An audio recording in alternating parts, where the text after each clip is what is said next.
Good evening, ladies and gentlemen, and welcome. Welcome to the second Transfer of Power Change of Command ceremony. Come on, people, wake up, folks. Let me hear you. That's better. All right, for the 8 people out there that don't know who I am, my name is Paul Pitty. I will be your MC for the evening. I hope that's okay with you. All right, thank you. Tonight, we will recognize and acknowledge Chief Javaro Sim's retirement after 30 years of service for this community.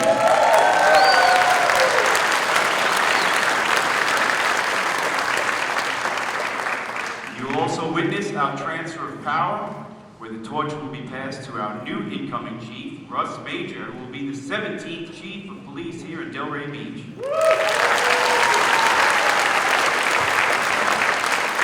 I myself recently retired from Delray Beach Police Department after serving this community for 25 years. I worked with Javaro and Russ.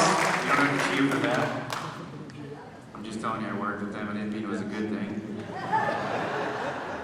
It was great.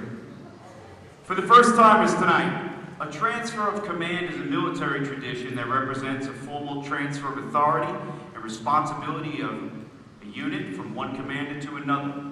Passing of colors, which you will see shortly by our Delray Beach Honor Guard, ensures that the unit is never without official leadership. This is the second time this ceremony is being presented in Delray Beach, and we hope to keep it as an ongoing tradition. Tonight, incoming Chief Russ Mager will also be making his first promotions as the new Chief of Police as he swears in 4 officers into their new positions in the presence of family, friends, colleagues, and community members. I'd like to thank everyone for coming out tonight and supporting our honorees. We hope you enjoy the program. All right. Well, since part of tonight's festivities is about retirement, I see a few members of the Delray Beach retired family out there. So please kindly stand up if you're a retired member of the Delray Beach Police Department so we can give you some acknowledgement.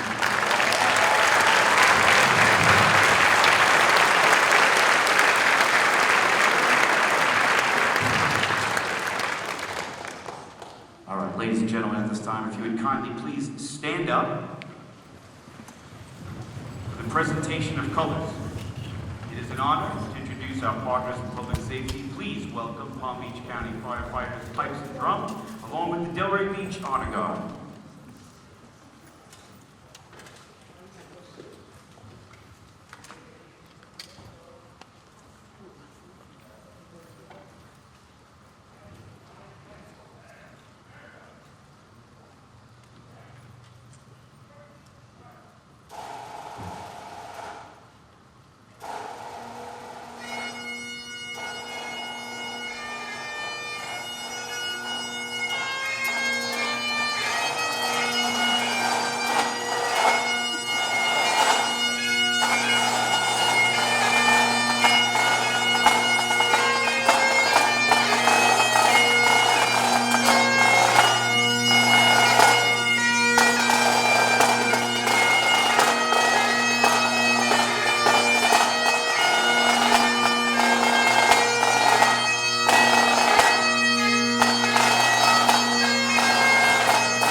cover. Freeze that. Arms. Order. Arms. Left. Space.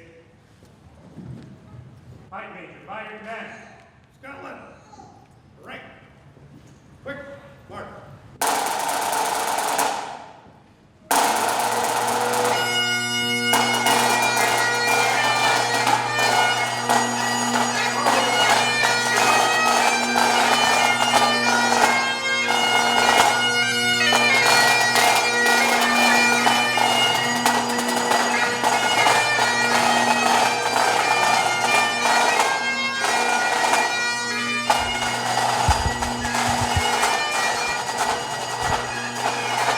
Ladies and gentlemen, nice round of applause one more time for our honor guard and our fighting drums.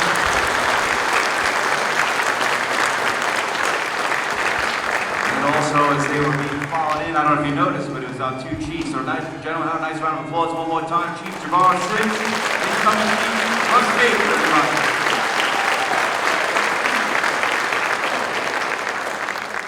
All right, at this time, I'd like to invite Pastor Howard Barr Jr. up to the stage, please, to lead us in prayer.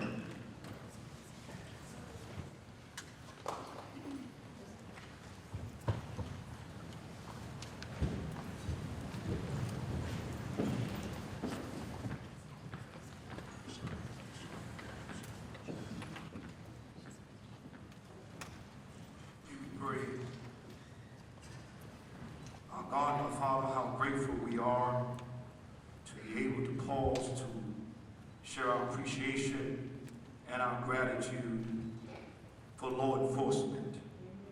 The Bible declares in Romans chapter 13 that authority is given to keep justice and peace. And for that we say thank you. We thank you for our outgoing Chief, Chief Sims. We thank you for how you have led him and guided him to ensure our protection, our safety, our social, and even our excitement into our community.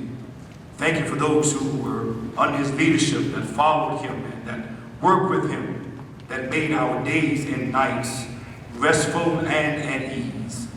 Then, Lord, we thank you for the incoming Chief, Chief Mager, who we also ask that you would lead and guide him in the same manner, under the same anointing of your Spirit, that would also continue this harmony we have in our community, where each one will be able to rest both day and night, knowing that those who are under their leadership will provide the sound, the protective, and the love that we need to continue to live in harmony. We not pray just for the chiefs, we pray for each officer who work with them, who would be attached to them, and tonight who even would be celebrated to the next level. Thank you for their leadership past, and thank you for the leadership to come. Bless their families, protect them all. And finally, we thank you for the city of Delray Beach, Florida, and all of its residents.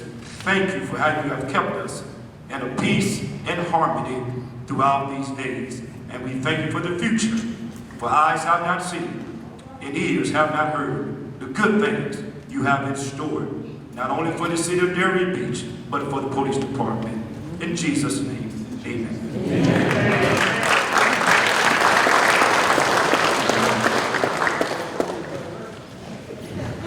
Moving forward, ladies and gentlemen, please allow me to introduce our city manager.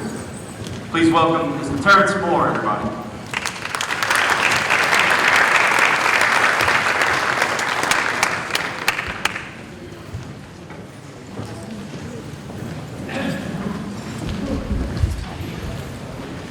Thank you, Detective Day. Good evening, ladies and gentlemen. Good evening. Really appreciate everybody being here because, of course, this evening is a very festive occasion in that the appointment of a new chief of police while recognizing the existing chief of police is a very important milestone in any local government throughout the country. And interestingly enough, it's a joyous occasion also because I get to speak and acknowledge the common interest that both Russ Mager and Javaro Sims share with one another. However, before doing so, I'd like to recognize the fact that Chief Mager, as the Chief of Police, and Javaro Sims, as of today, is a member of the Delray Beach Executive Leadership Team, consisting of myself as City Manager, along with various department directors. And of course, we all have the utmost responsibility of engaging and interacting with elected officials. So before I talk a little bit about the common interests and offer a little bit of laughter with the funniest man in local government, this fellow right here, Mr. Paul Pigg. I'll tell you about when I first met him. So in any event, I'd like to recognize our illustrious mayor, Ms. Shelley Petrolio. Mayor Petrolio is with us.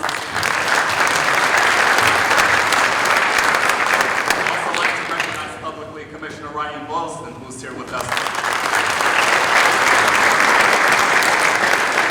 Delray Beach is represented by 3 other local elected officials: Deputy Vice Mayor Julie Casal, Commissioner Shirley Johnson, and Vice Mayor Adam Frankel, who are to be recognized for their support and contribution serving the community as well.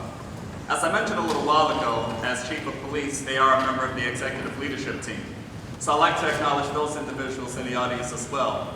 Fire Chief Tommy is with us. You'll hear from him in a moment or two.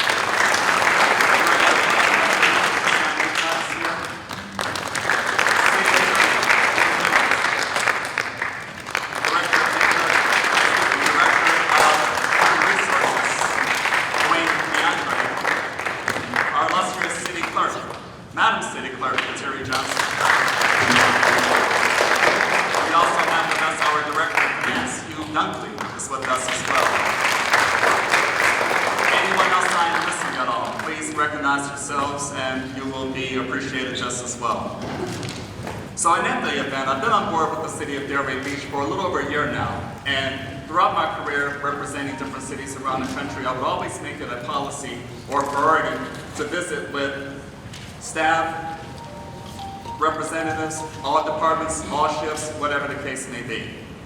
And in the experience with Delray Beach, Florida, about a year ago, August, September timeframe, I spent a great deal of time to do so, to talk about the community, introduce myself in terms of my background and experience, what we hope to accomplish, what the vision is anticipated to be, the great work to be accomplished.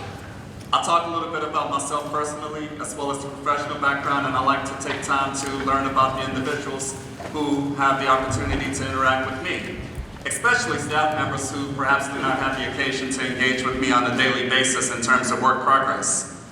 So in that realm, I had an opportunity to visit and learn about Javaro Sims and Russ Mager. Long before I knew about their specific plans for retirement, long before I knew about any thoughts or aspirations of becoming Chief of Police.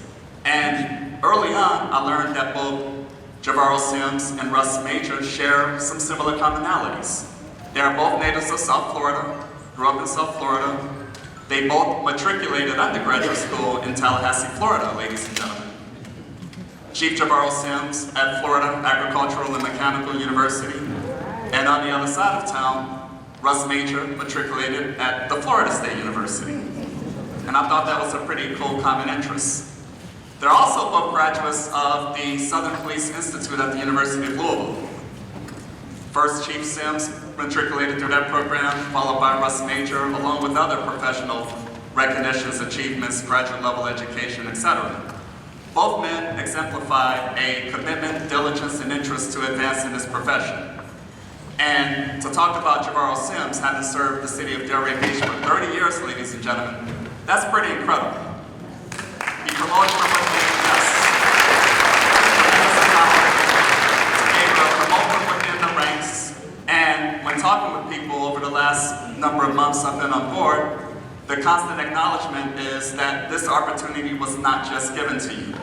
You earned it. You did your work, you achieved a nice solid educational background, and I will also recognize the fact that you had a loving, supportive spouse in Miss Karen Sims, sitting right there.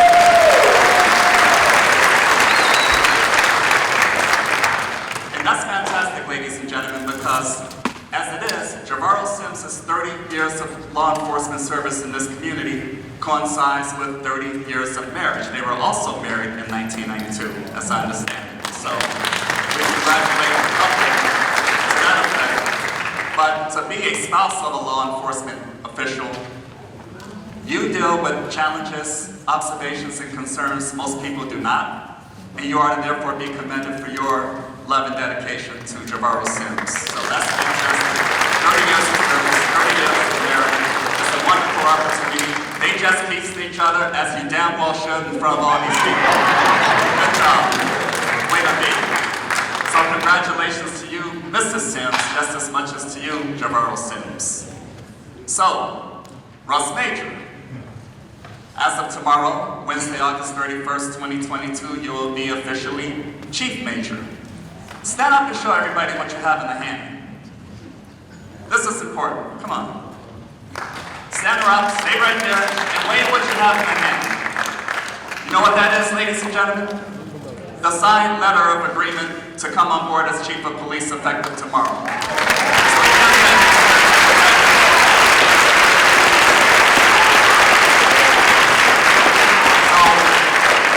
That's excitement or enthusiasm or a little bit of anxiety to make sure that this all becomes official. Well, you have a room full of people as witnesses to support your endeavors, Chief Mager, including your lovely mother and father, Mr. and Mrs. Mager. I had an opportunity to say hello to you all. If you can stand and be acknowledged as well. Your brother Seth is here, lovely fiancé Beth and others, your daughter, other family members are all here.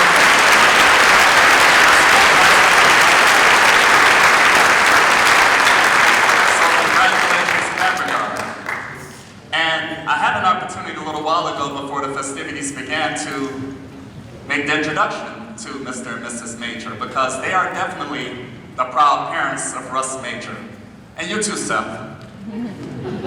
However, tonight is about Russ, because they are looking up dead at me from the audience here on stage.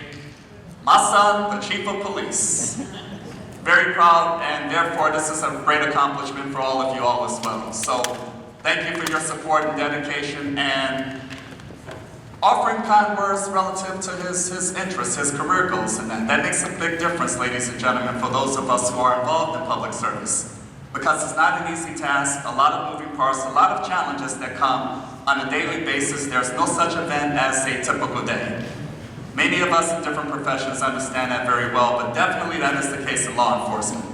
Dealing with the likes of people like me, dealing with the likes of issues and challenges that arrive in the community, whatever the case may be, but it is definitely rewarding and a tremendous contribution to be able to make. So Chief Sims, another interesting aspect about your background, he has a fairly illustrious athletic background. He's a fairly accomplished athlete in many respects. Football, track and field, he was actually a professional football player for the Canadian Football League. Getting to know him personally when I came on board a little bit, well over a year ago, the Montreal Concourse and the Winnipeg Blue Bombers. So a nice record of achievement. So athletes, ladies and gentlemen, by nature are very competitive, leadership oriented, so he's talking a little bit about this in my background. About several weeks after I got here, we all had a meeting in the conference room getting acquainted a little bit via that approach. And he talked about his background. I'm like, oh, that's great, that's fantastic. And track and field was my principal sport when I was a boy in school. And for the last dozen years or so, I've been back at it. So a couple times I've invited Chief Javaro Sims to come join me for a race. The first time I did so, he just kind of looked at me, funny up and down. I thought he was sizing me up a bit, but that wasn't it. He looked at me again and he said, probably not. But I'm still offering you the invitation, Chief, because I did not accomplish as much as you did, but I do okay for a fairly old man. But I've got nothing on you, so congratulations to that effect as well.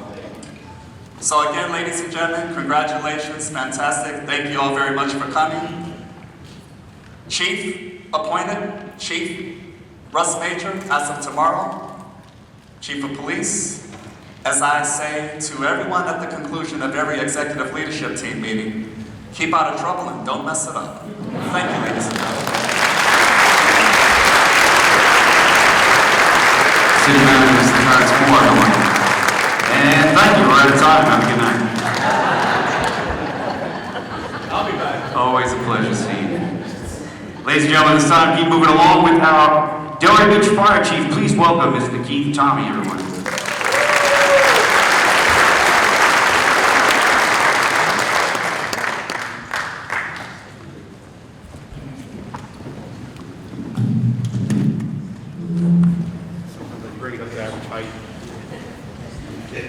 evening, everyone. Can you hear me? How's that? Is that a little better? All right, perfect. All right, what a great night, exciting night for Chief Sims, and sending him away, a farewell for him. He's been a great chief. It's been great working for you, with you, and everything. I'm going to really miss you. And bringing on the new chief, Chief Russ Mager. It's going to be awesome to see what you can do, man. So you got some big shoes to fill, but I'm sure you can do it. So I met Chief Javaro Sims in 2016 when I came to Delray Beach, and I knew right away there was something special about him. His compassion for the community was like none other I've ever seen. Everything he did was about community. It was always about community first. So I really, really loved that about him and enjoyed that about him. And as the years went on, we became, we're co-workers and acquaintances, and a friendship started to brew as years went on. But it wasn't until I was appointed fire chief in March of 2020 that things really started getting close. Do you guys remember what happened in March of 2020? Anybody? Yeah, COVID happened. So COVID happened, and me and Chief Sims and Emergency Manager Chris Bell and Captain Witherspoon, I saw him in here tonight, we all had to go to the Arts Garage every single day for months and months, every day. We listened to that conference call from Palm Beach County Emergency Operations Center, and then we'd get on stage, very similar to this, and we would do our Facebook Live show, and we would update our community on what was happening with COVID. We did that every single day. It was day in and day out. During that time, we became closer and closer. I mean, you spend that much time with someone, we're telling stories, or we're waiting for the conference call and waiting for the next person to come off Facebook Live, and we're laughing and having a good time and everything. And we just got closer and closer, became better and better friends. It was also about this time that I noticed how much he admired the fire department. I never noticed this before until then, but he really admired the fire department, asked a lot of questions. How high does your ladder go? How much hose is on your fire truck? How much water do you guys carry? Just very, really interested in it.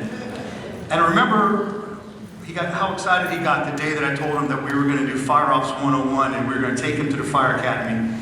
He got so excited, he couldn't stand it. He was just overjoyed, just so excited.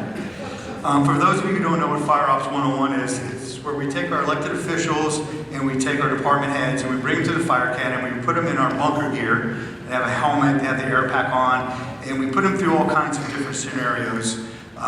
We do like extrication, we use the jaws of life to get victims out of a car.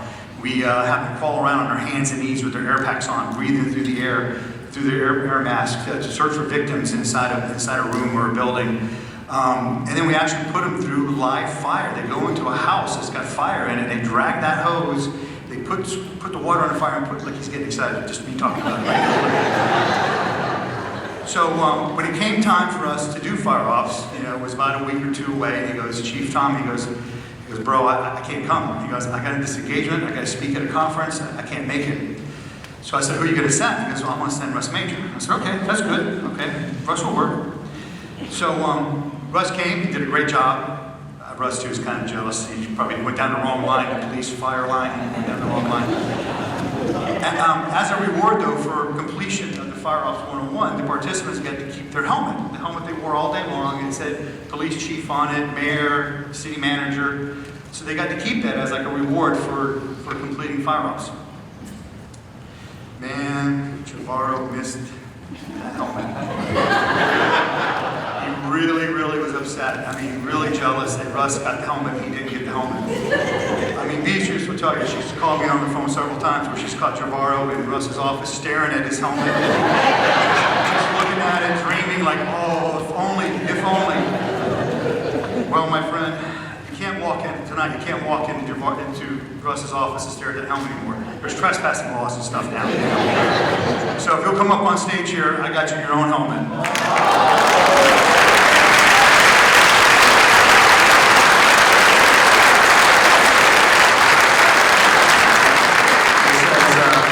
Javaro Sims, Delray Beach, and on the back it's got his name Sims like it would if he was at the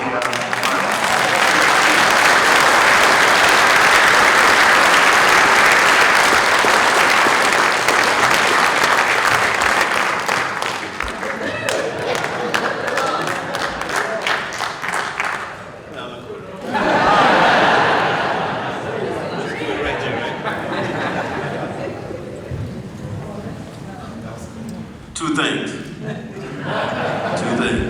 What I love about the fire department, they schedule and they lazy boys.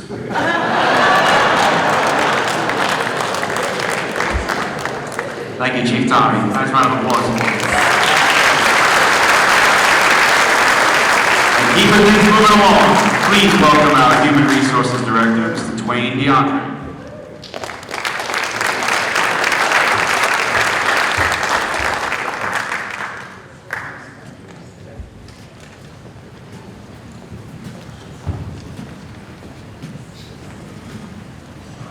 Following Chief Tommy here, so that's pretty hard to follow. But and I don't have any fire helmets or anything to give you, but I do have some collective bargaining agreements and general orders for you.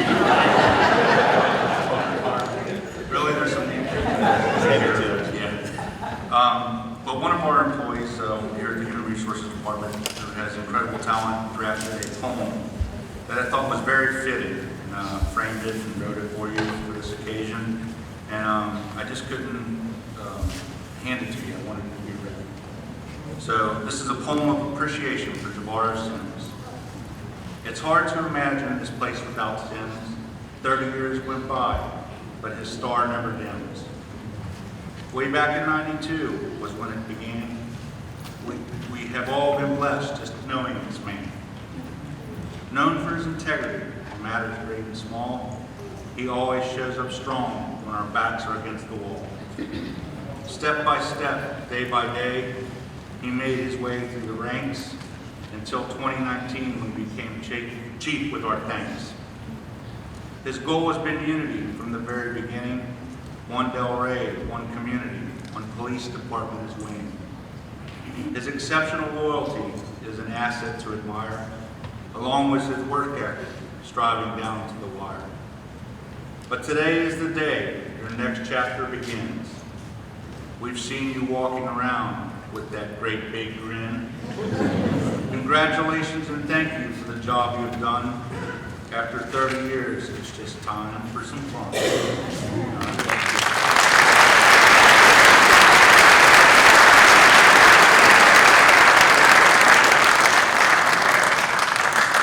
Thank you, Dwayne. This time we have one more speaker. Please, nice round of applause for the KOP Mentoring Program, Mr. C. Ron Allen, everybody.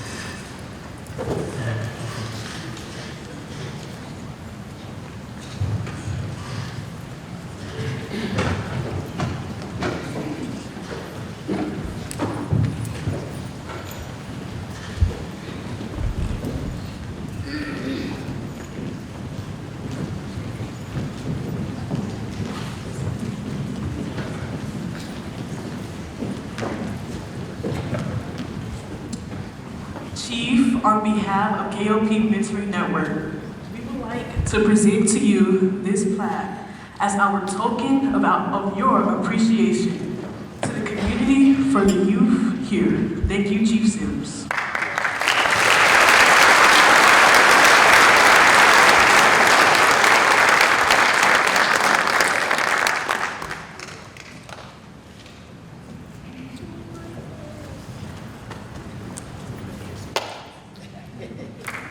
Thank you.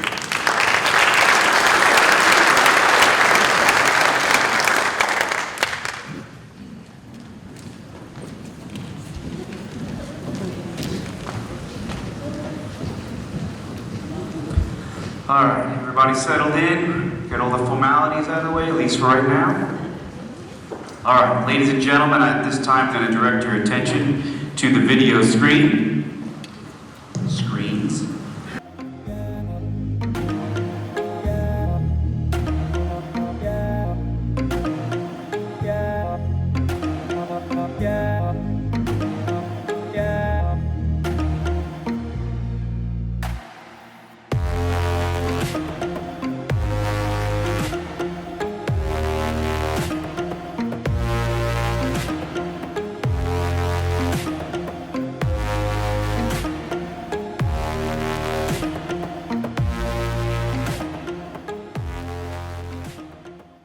Prior to coming into law enforcement, I got the opportunity to run track in several states and several countries, qualified for Olympic trials in 1980 and 84 as a sprinter.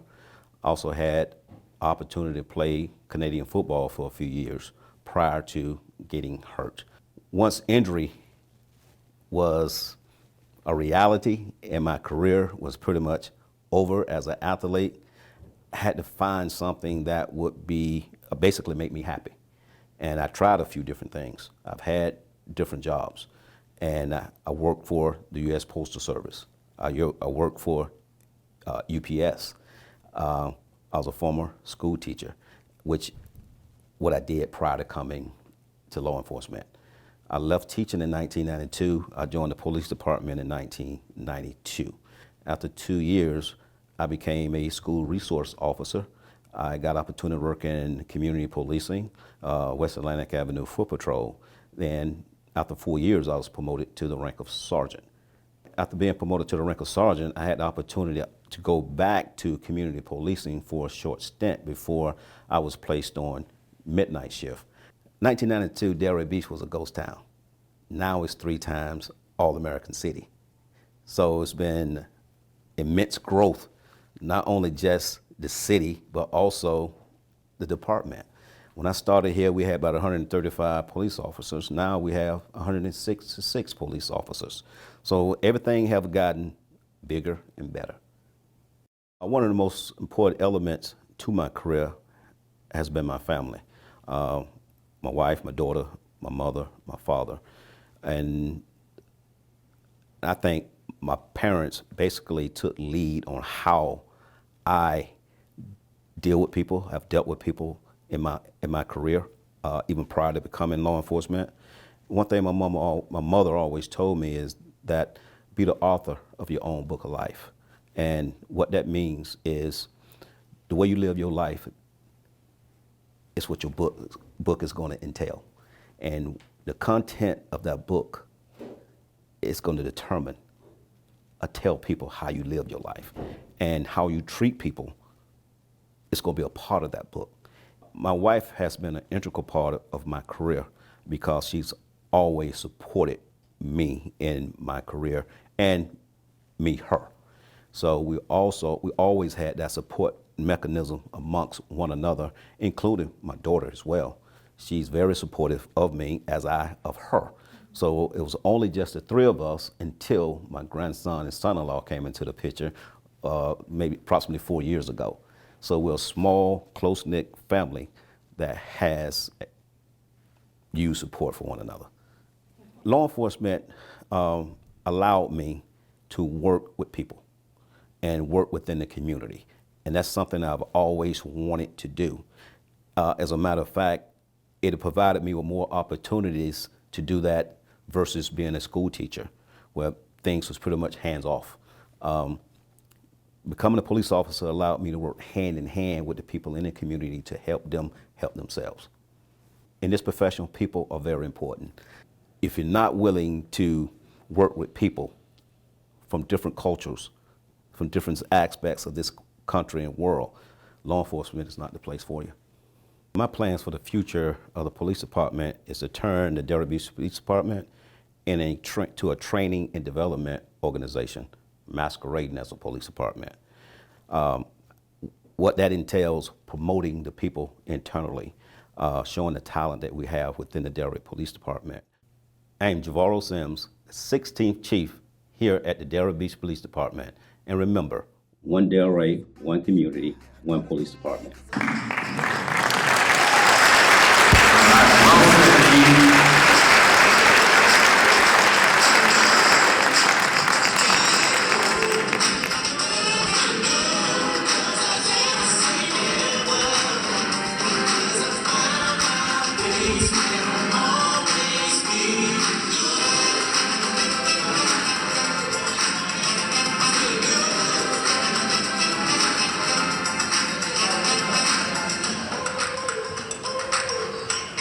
All right, well said, Chief. Nice job.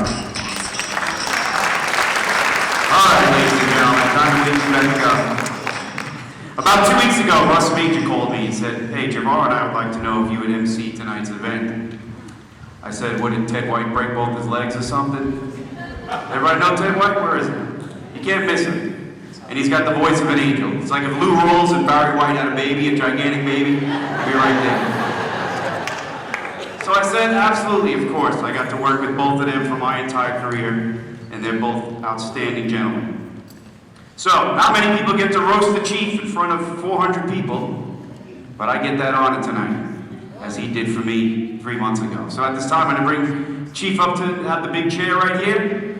We're going to share a couple of funny stories, lighten the mood a little bit, shed a little light on his career. Come on, everybody, wake up, let's go. Let's hear it for Javaro.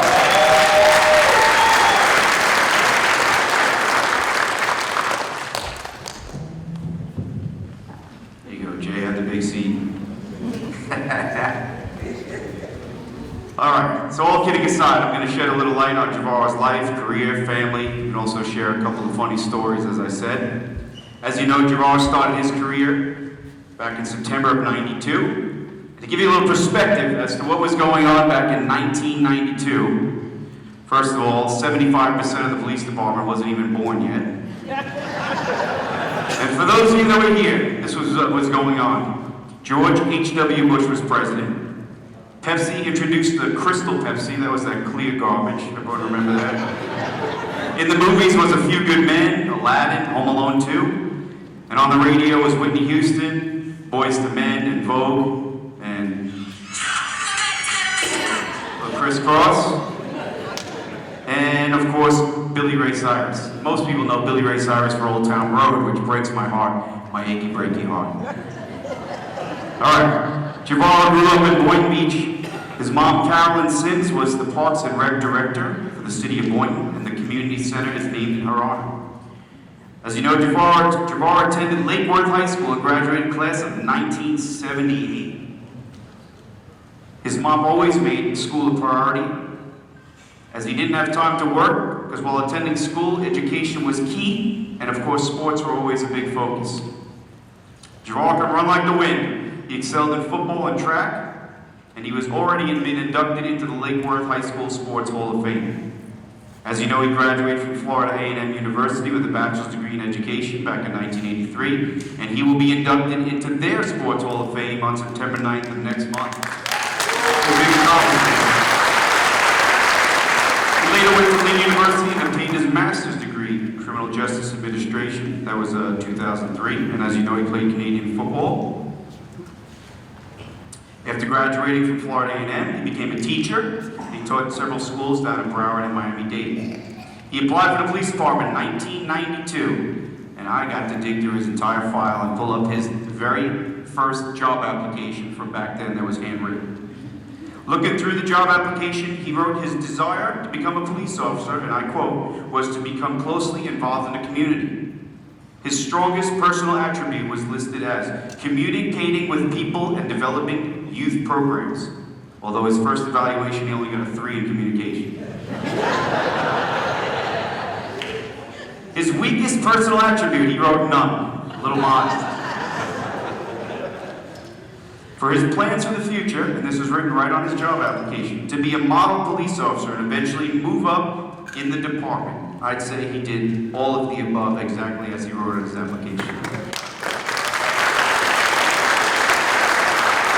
Javaro's file was loaded with commendations, drug arrests, apprehensions of violent suspects, and letters of gratitude commending his professionalism. However, what I found most interesting was all the commendations for his community involvement and time spent with the city's youth, mainly in sports and mentoring programs. This is something that Chief Sims said he would do on his application 30 years ago and has continued to do throughout his career. He was Officer of the Year in 1995. He attended the FBI National Academy in 2014, and he has been promoted by about 4 or 5 different chiefs throughout his career. Now, if you don't mind, I'd like to share a couple of funny stories. So, Javaro was my sergeant on 4 to 12s and midnights, and a short time with the TAC team. So, I play the drums, and I don't mean like in a garage band. I play with a 10-piece horn band, with Stevie Wonder's band music, and, you know, real music of the 70s with the horn sound, Earth, Wind & Fire, that type of stuff. I played all over South Florida. Javaro tried to convince Paul Weber and I that he could play the drums simply because he's black. So we had an argument in the truck that is not possible. So at 2 a.m. we went to my condo right on Lynn Boulevard. I have an electric drum set, turned up the speakers, and I put him behind the drum set, and it was absolutely pathetic. Even my neighbors banging on the door, hey, it's 2 a.m., a little respect. I was like, he can't even play Earth, Wind & Fire. You want to get some Aretha? Horrible, absolutely horrible. Then throughout the years we got technology. I don't know if everyone's seen, but we have these driver's license swipes in the car. That was like one of our big things. You would take someone's driver's license on a traffic stop, you swipe it, and the computer would actually talk to you and say, 25-year-old, white male, got a warrant, X, whatever the case may be. So Javaro wanted to know how to work it. So he was driving, Paul Weber and I were in the vehicle with him, and he told Paul, hey, show me how to use that. So Javaro handed over his driver's license. Paul swiped it, and it went, 40-year-old black male, license, not valid, suspended. Paul said, you better pull this vehicle over, you got no license. Sure enough, his license was suspended. He had an old Volkswagen Buff that he took off the road and never registered it, and never knew that his driver's license was suspended. That is the God's honest truth. One thing I've always admired about Javaro is the love and respect and appreciation he has for his family. Anytime I walk in his office, the discussion always started with, how's your wife, how's your kids? And it went back and forth like that before we mentioned anything about work. He always lit up when he talked about his daughter or his grandson. In his personal life, as Mr. Moore mentioned, they've been married since 1992. They've been married for 30 years. And his daughter, Kristen Sims Hilton, proudly serves in the U.S. Navy and is currently working on her Ph.D. He loves spending time with his 5-year-old grandson, Case. Where's he at? Is he here? Is that here? All right. But he loves talking about and spending time with Case. Javaro's father was here 3 years ago when we did this ceremony for the first time as Javaro got promoted. And at that time, he was 90 years old. He's here with us again at age 93 years old. And he's also a veteran of the U.S. Air Force, ladies and gentlemen.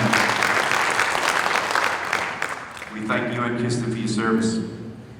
Javaro has no immediate retirement goals except taking it easy, spending time with his family, and of course, cruising around in his brand new Porsche 911.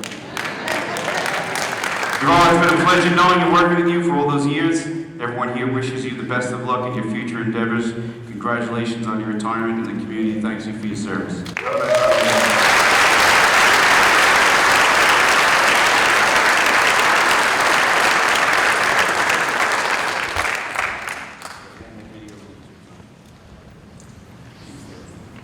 All right, I'm going to direct your attention back up to the video screen for an overview video. Support, protect, and defend.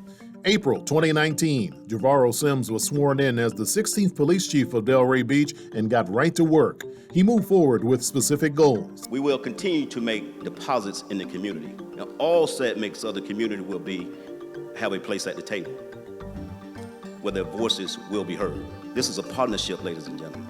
Chief Sims brought back the Community Policing Unit.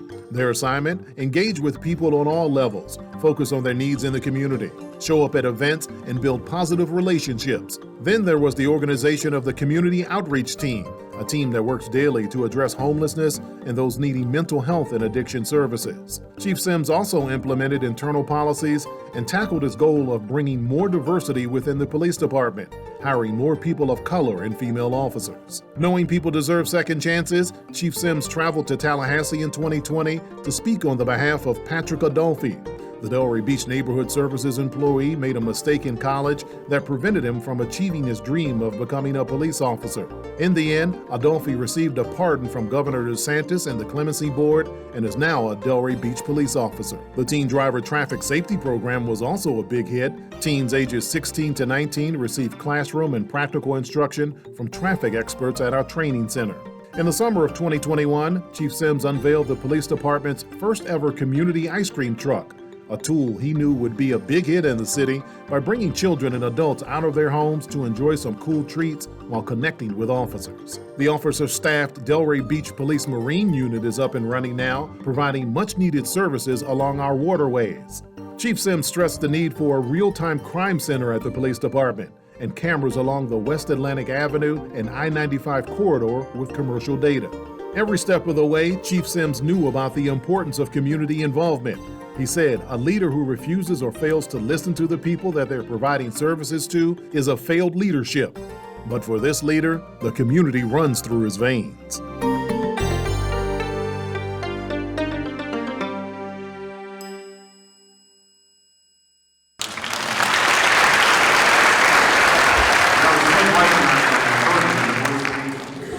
Ladies and gentlemen, this time I'm going to turn the mic over to our Chief, Javaro.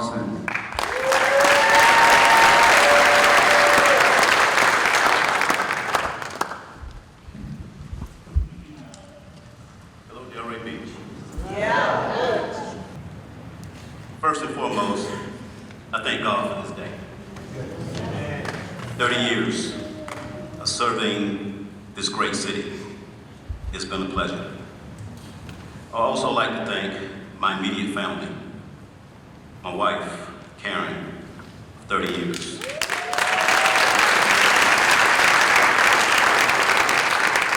My daughter and grandson couldn't be here. He started school yesterday in Virginia, Kiston and Case. My father, who's always been my biggest supporter, and I'm proud to say I've never had to look outside of my household for a role model. He's also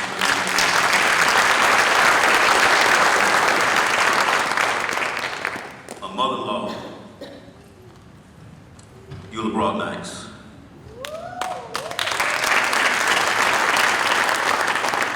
My mother passed in 2003 at the age of 64 years old.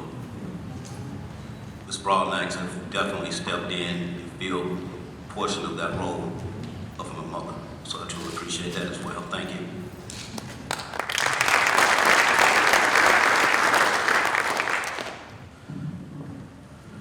My brother who's not here, and my sister, I have one sister here with me today, Miguel, who's a manager at the U.S. Post Office. Thank you.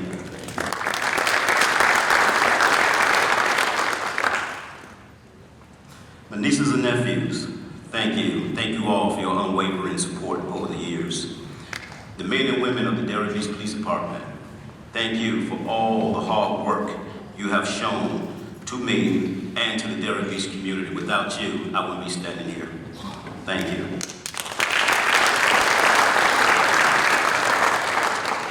Beatrice, Sierra 1.5. Thank you for making my job easy. Thank you for the laughs. Thank you for keeping us in line and on task. Thank you very much. I will miss you dearly. Thank you.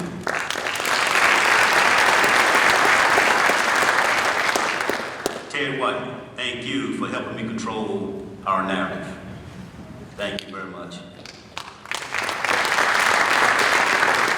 Delray citizens for Delray Police, Perry Don Francisco, Dr. Andre Fidel, Bill Daddio, for your tremendous support. The fire department, the Delray Beach community, thank you.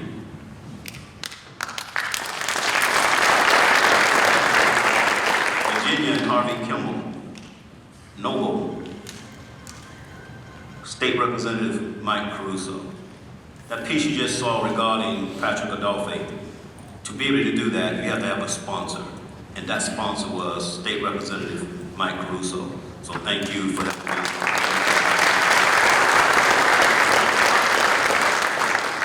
Palm Beach County Association of Chiefs of Police, thank you.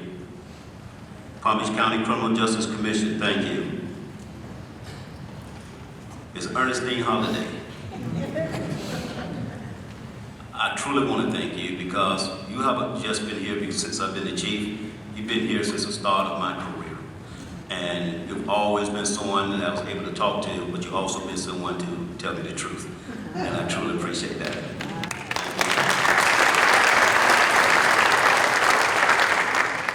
Chuck Howard. Thank you. Ms. Odoms, you may not remember, but you told me to have confidence in everything that I do. I remember that to this day, and I truly appreciate that. You have no idea how much that meant to me. So thank you, Ms. Odoms.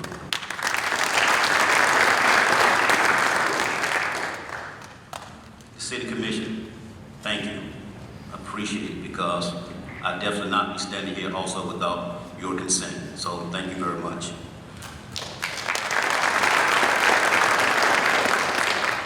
City Manager, we haven't known each other that long, but the time we have has been quite enjoyable and pleasurable, so I truly appreciate that. NCBW, finally, my Omega brothers, and the Divine Nine, thank you for your unwavering support.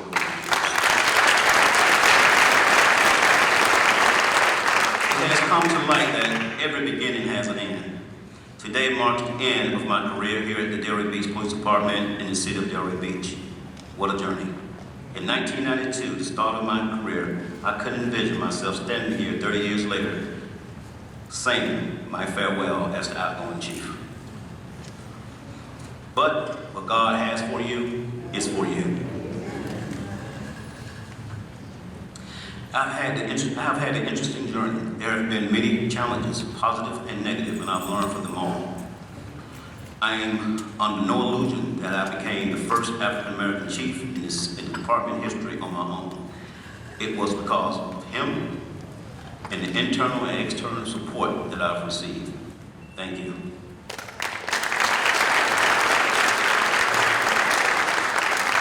Just a brief walk down memory lane. As I look back on my career, the units and sections that I've worked in and the way they shaped my career. Community patrol, community policing, walking beats, street level narcotics, tag team, investigative division, special operations, support services, school resource officer, community response, and many others. Thank you for the former chiefs that were instrumental in my career. Chief Richard Overman, Chief Larry Schrader, Chief Tony Stranese, Chief Jeffrey Goldman, and the fact that I was promoted by each of them. Thank you.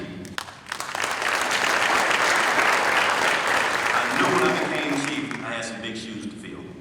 But I also knew law enforcement wasn't the same, therefore the way we conducted business also had to change.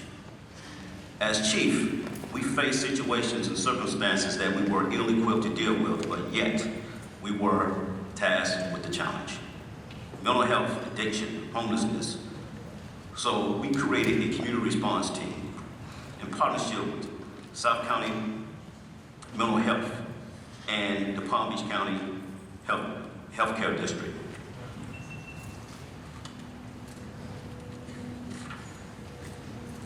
We were able to meet the needs of this vulnerable population in the field. Regardless of where they were, we provided them with the necessary resources to make them whole again. This initiative is currently being studied by Florida Atlantic Universities for best practice. Social unrest after the George Floyd incident. This was a difficult time for law enforcement and the community relations. Law enforcement was forced to take a closer look at how we conducted business. In Delray, law enforcement and community stakeholders met at the police department to discuss what happened and why. From that discussion, we organized a unity march and rally. While other cities were experiencing rioting and looting, we were working together as one body.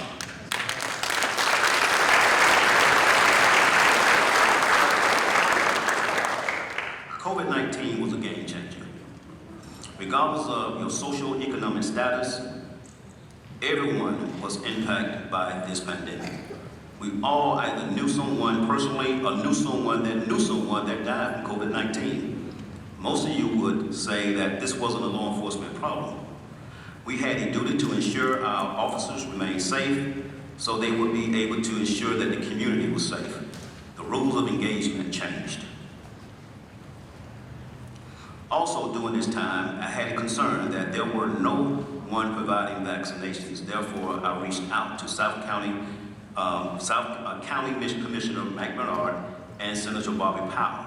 And partnered with Mount Olive Missionary Baptist Church and Pastor Johnson and Parks and Recreation and the Divine Nine. We set up 3 vaccination sites.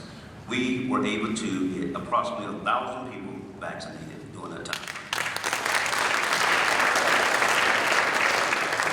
I would also like to thank Pastor Barr in St. Paul. He was also able to provide vaccinations as well, so we truly appreciate that. Educating our community. I believe law enforcement has a responsibility to the community to provide them with information that would be a benefit to them, to the community and law enforcement alike. We created a community training day that allowed community members to get a first-hand look at what we do. They participated in traffic stops, defensive tactics, shooting simulations, scenarios, K9s, as well as ask questions regarding perceptions, regarding why we do certain things. We conducted citizens police academies and many other engagement opportunities like chief talks, community conversations, and pop-up PD. Our youth, we were present in our schools, participated in school activities, conducted teenage safety driving training, partnered with mentoring organizations like EJS, Knights of Adagras, and Milagro Center, provided pizza parties via Zoom, and delivered bicycles to students that did well academically during the pandemic. We also provided ice cream to high-achieving classes. I knew law enforcement would change, and we needed to make some major adjustments, and we did just that. I can't go on and on. The implementation of the hotspot cards, becoming the first police department in Palm Beach County and the second in the state to deploy Narcan. The new Criminal Justice Academy that's starting this year. Thank you to soon-to-be Assistant Chief Javaro for helping that program move forward. Carver Middle School's starting the Criminal Justice Academy this year.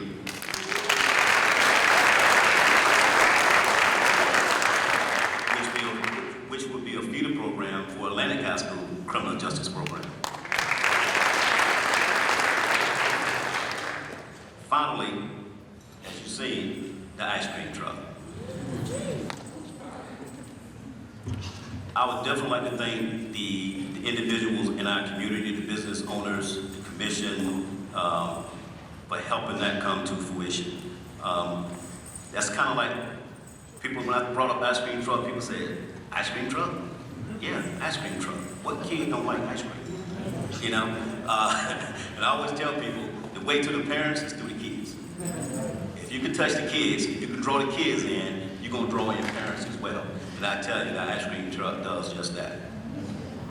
In conclusion, a masonry foundation is the first stone laid on the foundation, the stone that orients the building. The alignment of the cornerstone gives the entire building its proper dimension and alignment, and the other stones are set in reference to it.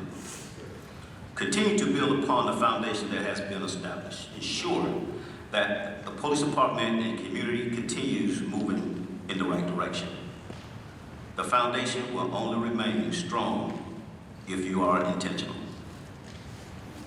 Lastly, there is an old gospel song that says, by myself, it won't work. Lord, I need your help. I can't make it without you. Delray, public safety is our police and community responsibility. It won't work unless we work together. Thank you.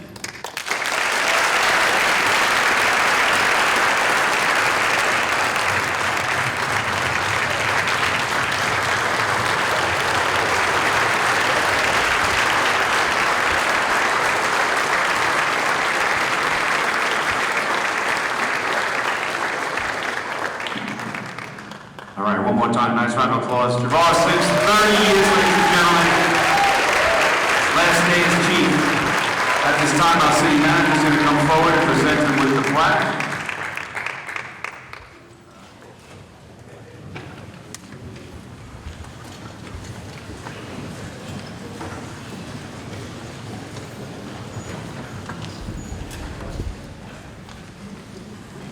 Thank you, Detective Pitty.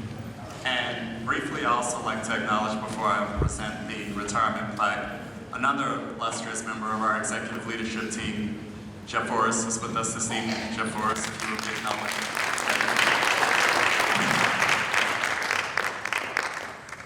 So what is customary of the city of Delray Beach as we continue to offer love and support for retirees, individuals, men and women serving the organization is the retirement plaque.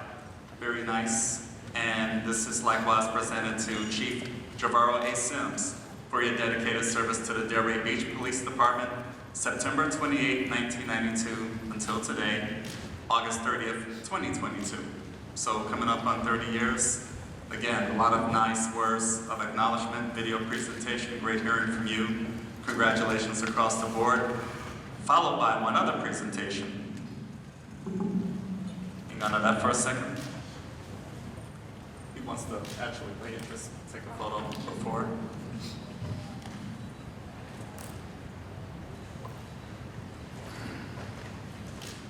Thank you. And also, as a law enforcement agent, we are presenting to you Chief Javaro Sims, identification number 586, upon retirement for your 30 years of honorable service to the Delray Beach Police Department and the citizens of this city with sincere thanks and appreciation from your Delray Beach Police Department family, your retired fireman.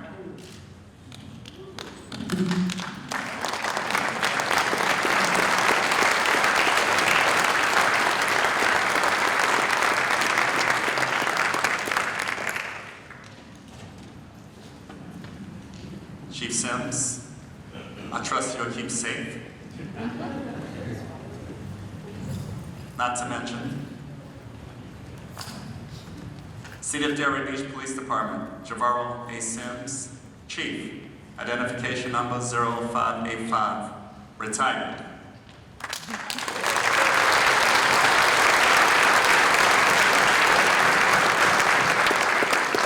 One Delray, one community, one police department.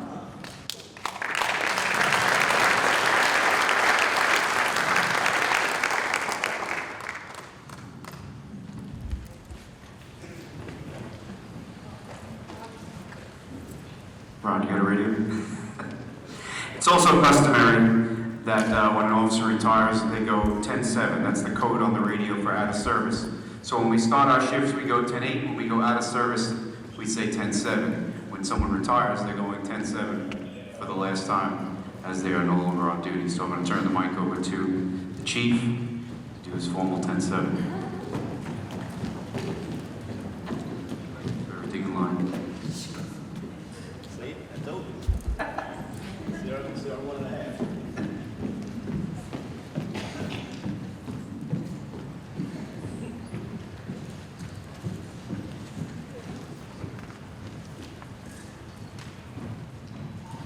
CR1.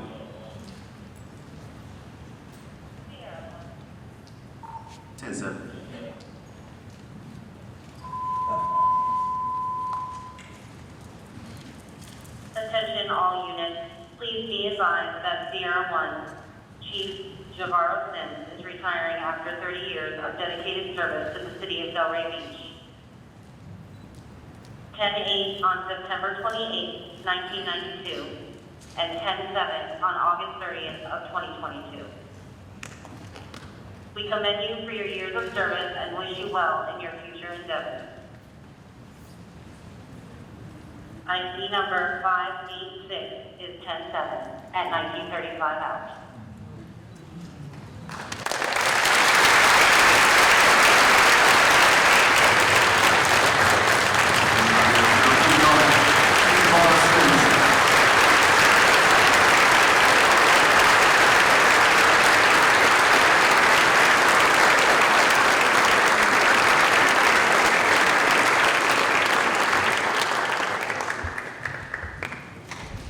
This time we're going to direct everyone's attention to the video screen once again. I've seen the proof, I know the truth. This is what I was made to do. I was born for this. I was born My name's Russ Mager. I started working at the Delray Beach Police Department back in 1996.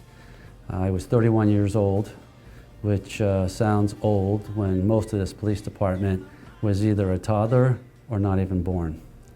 Horrible. But anyway, how I got into police work, it's kind of funny. I started off in the hospitality industry. I was in hotels, if you will. I started back in the early 90s and started off as a front desk clerk making about $5.25 an hour. And I didn't know what I wanted to do in life, but I knew I was a talker and I had a tendency to be over communicative at times, so someone thought that it would be a good idea that I get involved in the hospitality world, and I did. I spent almost 10 years. I worked my way through from a front desk clerk into an assistant general manager. I worked in approximately 6 hotels across the span of almost 10 years, and I just grew weary of the industry. I was working long, hard hours at the time, and I had a roommate that was involved in police work who kept hounding me to do a ride-along.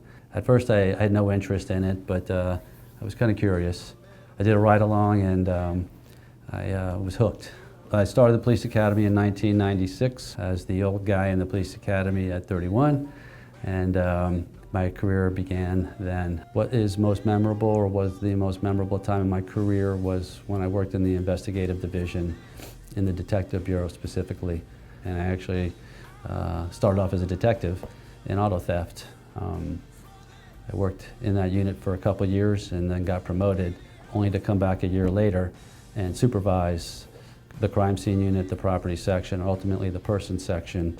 The person section being the violent crimes, shootings, stabbings, rapes, robberies, homicides, sexual batteries, etc.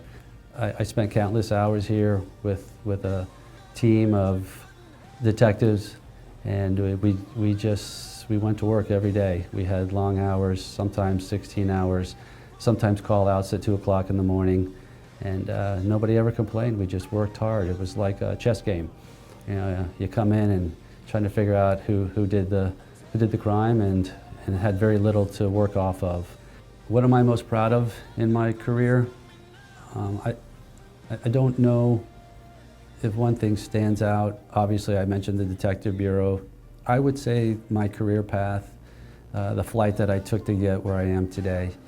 I have done so many things in this agency, and a lot of it was luck, chance, hard work, being in the right place at the right time. But I'd like to chalk it off to hard work and dedication. I've worked in so many aspects of this agency.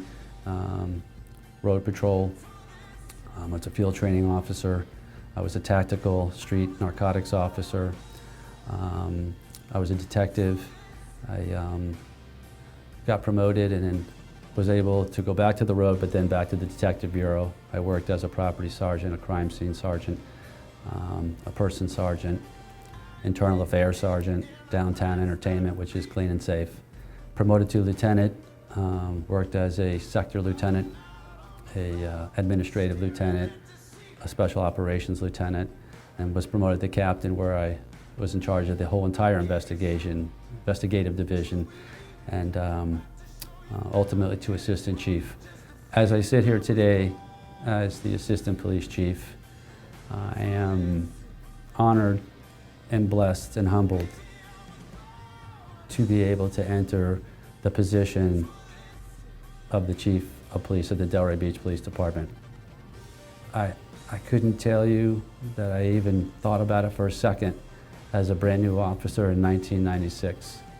As I rose through my career, I just wanted to be better at whatever I did the year before. And I looked to move through the ranks, but never thought I would be here. And I'm absolutely blown away. I welcome the opportunity. I will absolutely give you my best. I will take care of the agency. I will work with the community.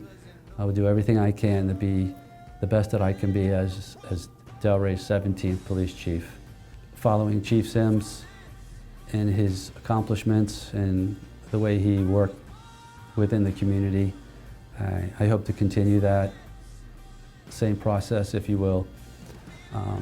We're only as good as those in our community and those we serve. Chief said that, you know, he wanted to leave a legacy behind, and for the next person that comes in behind him to pick up where he left off and make it better. That would be my goal. If I can take this agency to another level and pass it off to somebody else that comes in behind me, that would be the legacy I'd like to leave as well. I wanted to take this opportunity to thank everyone that had their hand in creating this opportunity for me. I am so looking forward to being your next police chief, 17th police chief of the city of Delray Beach. It's pretty awesome, and I welcome the opportunity, and I look forward to working with all of you. Thank you all so much. I really appreciate it. It's my house, come on, turn it up. Hear a knock on the door and the night begins. Cause we've done this before, so you come on in. Make yourself at my home, tell me where you been. Pour yourself something cold, baby, cheers to this. Sometimes you gotta stay in, and you know where I live. Yeah, you know what we is. Sometimes you gotta stay in. Welcome to my house, baby, take control now.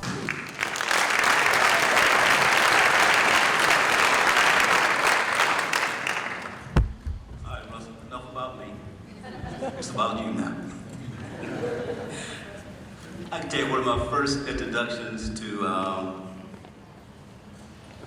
Chief Mager was in the gym working out. I walk in there, he's playing music, and he's actually in there pop locking. I was pretty impressed too. I mean, it was actually pretty good in it.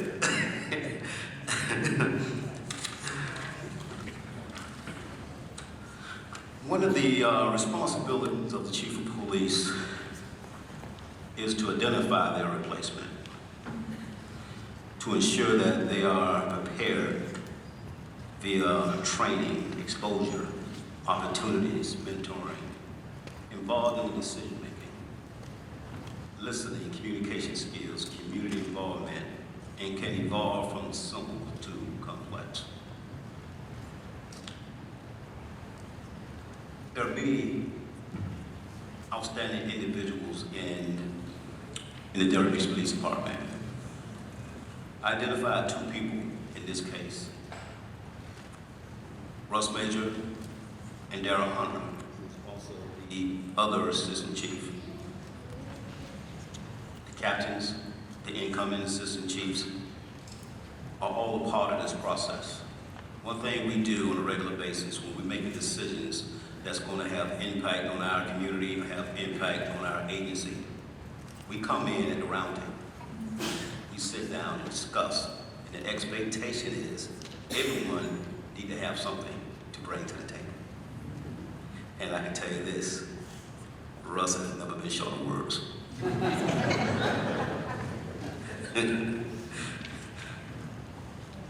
Russ, you are appointed by the city manager to become my 17th chief of police at the Delray Beach Police Department. By the way, you join a long line of chiefs from the Delray Beach Police Department. For an agency our size, we'll produce approximately 20 chiefs throughout the years, not just internally, but also externally. So we do it very well promoting, training, and getting our people prepared for that executive seat. So you're joining a distinguished, unique group of individuals. Russ and I have been friends for over 20 years. And you know as well as I do, and especially those on the law enforcement side, especially when you're speaking about the chief promoting their number twos, their assistant chiefs, or their deputy chiefs. Those individuals are someone that you trust. Those individuals you believe in. Those individuals who want to send the right message downstairs. And that's not an easy decision. That's not an easy decision. When you find those individuals that you have that trust and that belief in, You water those roots. You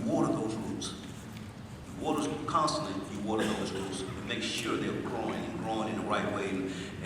And those branches, when they branch off, that they're branching off in the right direction, being filled with substance.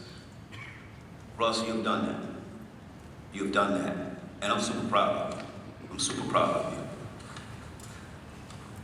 Having a strong, he's a great father. Boy, do he love his daughter. I listen to the conversations that he have on the phone. We'd be in meetings. His daughter called, excuse me. I got this call.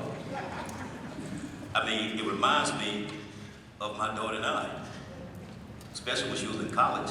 I used to have to sleep with my phone over my headboard because she might call me 1, 2, 3, 4 o'clock in the morning.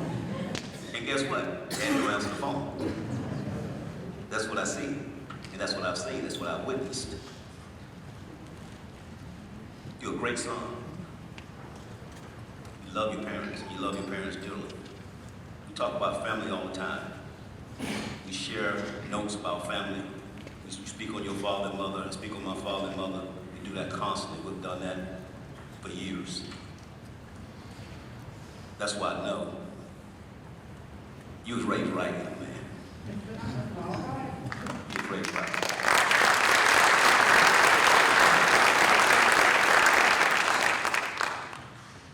Recently engaged to Beth, who's also a law enforcement officer, Carl Gables, so Sergeant Carl Gables, so she understands what Russell is about to partake in. She's been in the business probably as long as I have. And who also brings in two sons into the equation, two wonderful young men, blended family, beautiful family. Having a strong family system is vital. Having someone whom you can talk to, and in some cases, vent to, is extremely important in this business. We tend to keep everything bottled up. You have to find those individuals that you're willing and comfortable with sharing information so you don't explode. Without further ado, I would like to introduce to some and present to others, Delray Beach Police Department incoming Chief of Police, Russ Mager.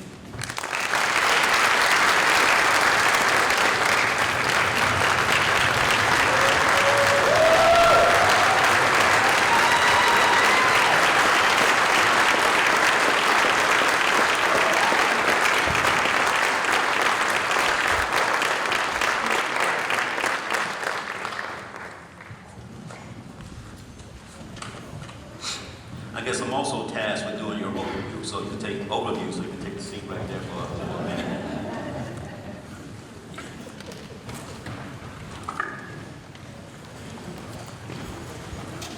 Russ E. Mager was hired July 1996 at Pompano Beach High School, Broward Community College, where he received associate at Florida State University, a degree in psychology, so be very careful when he speaks with you.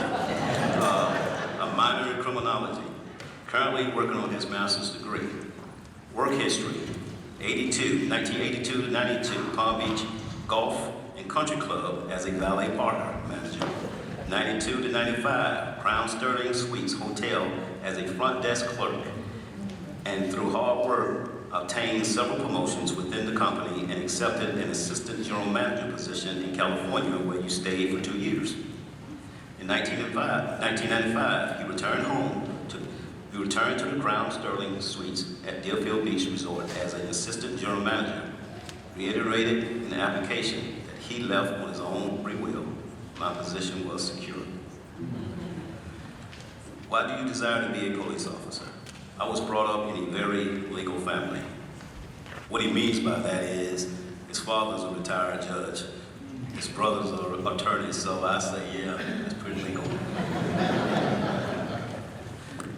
My father a judge, my two brothers attending law school, and my uncle a detective. So that affinity towards law and has always been there. When I graduated from college, I was not sure as to where my interest in law would take me in the confusion of inadvertently I became involved in the hotel industry. I wanted to work in an area of law that enabled a hands-on approach. and utilize my people skills in being a police officer will allow this opportunity about power or ego rather than a rewarding career that helps to make society a safe and better place to live. In April of 2001, he had actually submitted his resignation, which Chief Schrader had accepted with regrets. He had initially applied and received a position as a deputy with the Palm Beach County Office and changed his mind and rescinded his resignation, and now he sits. Whoa, what a good decision.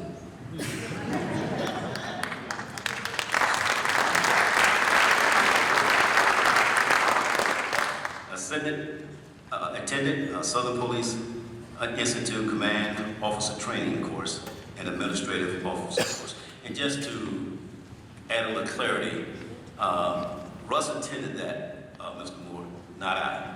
I went to the National FBI Academy.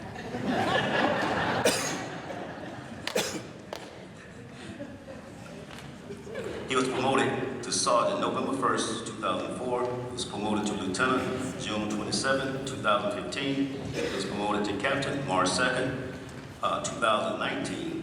And he was promoted to Assistant Chief December 6, 2020. The last two promotions, someone must have really thought highly of you. Worked in the following capacities: community patrol officers, TAC officers, auto theft detective, member of the Palm Beach County Sheriff Auto Theft Task Force, community patrol sergeant, crimes against persons sergeant, crimes against property sergeant, crime scene sergeant, internal affairs sergeant, community response sergeant, community patrol sector lieutenant, community patrol administrative lieutenant, special operations lieutenant, investigative division captain, assistant chief of field operations, honor guard member, SWAT team member, field training officer and supervisors, motor vehicle certified, personal file filled with to the brim with numerous performance recognitions, unit citations, administrative excellence accommodations, officer of the month, life-saving award, recipient of the Michael LaFleur Field Training Officer Award. As you can see, this young man has been preparing himself for this for quite some time. And that's what it takes. Stepping outside of your comfort zone and gathering as much experience as you possibly can, becoming well-rounded. Congratulations, Russ.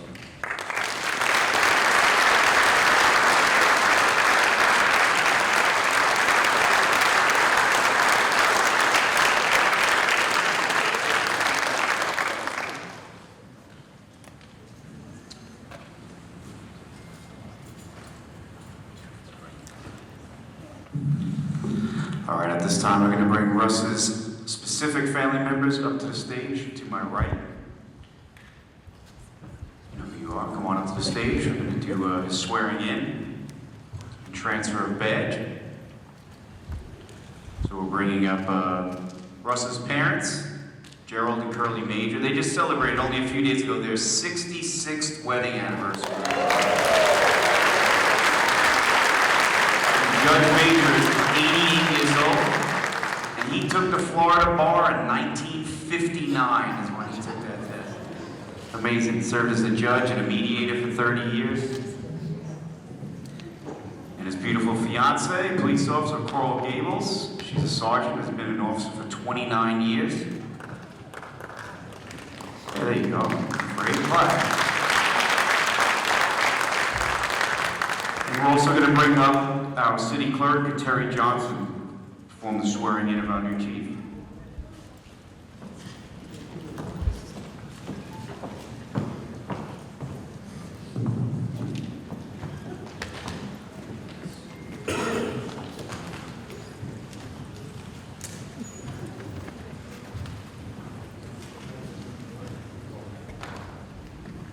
All right, so we're going to do the transfer of badge from Chief Sims to Chief Mager.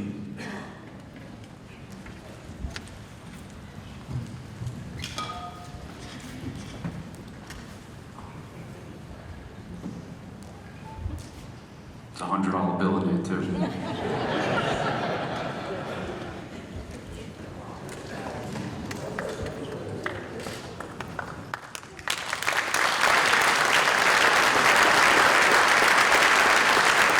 Javaro's popping live, but I want to see. It's got to be Javaro's drumming. All right, at this time, ladies and gentlemen, please welcome City Clerk Terry Johnson to perform the swearing-in. Chief Russ Mager, I'm going to ask you to raise your right hand and repeat after me, please.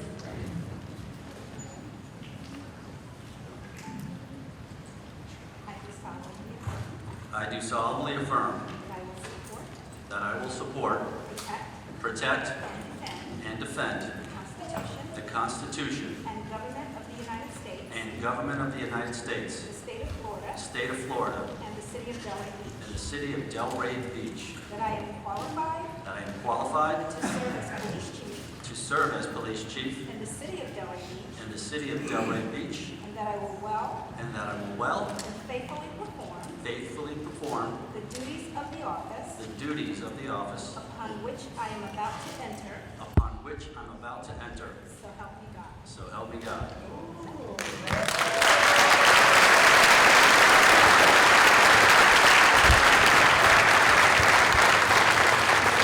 Thank you, Terry.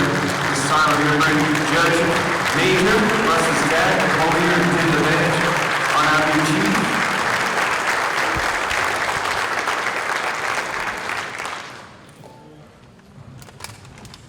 All right, Judge.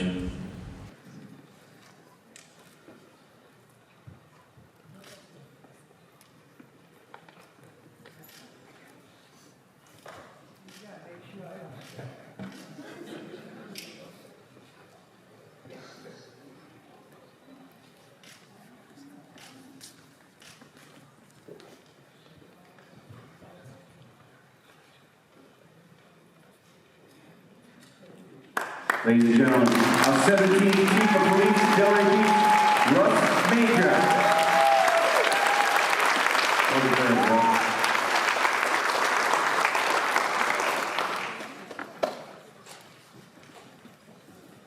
All right.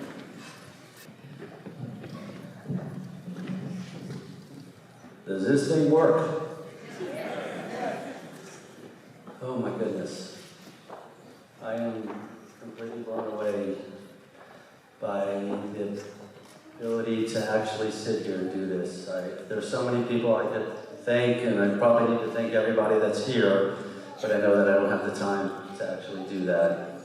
I'm so appreciative for this opportunity, I can't tell you. It's just been a crazy last couple weeks. Javaro retiring. He took the opportunity to take advantage of his leave time and left me in charge. So what that means is I was doing his job and my job.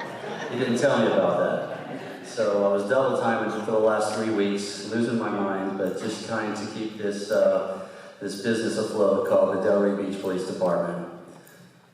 These are the people that make it happen. These are the people that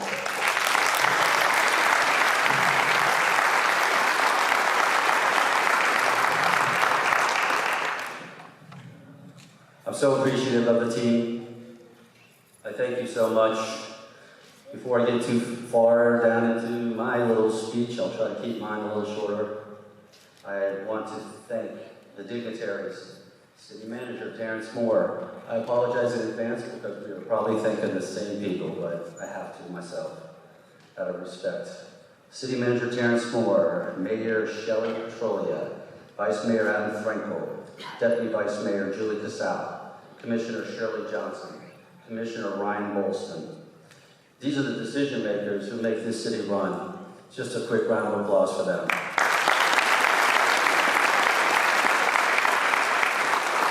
I would also like to thank the citizens of the Delray Beach Police Department, Delray Citizens for Delray Police, Perry Don Francisco and Andre Fladell, Principal Sandra Edwards of the Atlantic High School for allowing us to use this facility, and everyone that was involved in putting this together here at the high school. Thank you so much.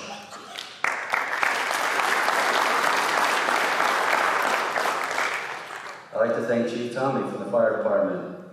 Chief Tommy and I spent a lot of time talking together, and he's a former chief at Miramar, so he's already put in 20 or 30 years, and he's come here It's been a pleasure to talk with you and get some mentoring from you, so thank you. Beatrice, my secretary, as Chief Sims mentioned, Beatrice is the workhorse. She makes everything work. You can see her running around here and still working. Thank you, Beatrice. As Chief mentioned, Ted White and Nairobi, they're the ones running around taking pictures tonight. Thank you so much. Members of the community, can't do this without you. You know, I did all those things in my career, got numerous bad guys, so to speak, but it's really the community that helped me make a lot of those things happen. You know, people giving me inside information, talking to me, creating relationships. That's what made this thing work. So thank you to the community.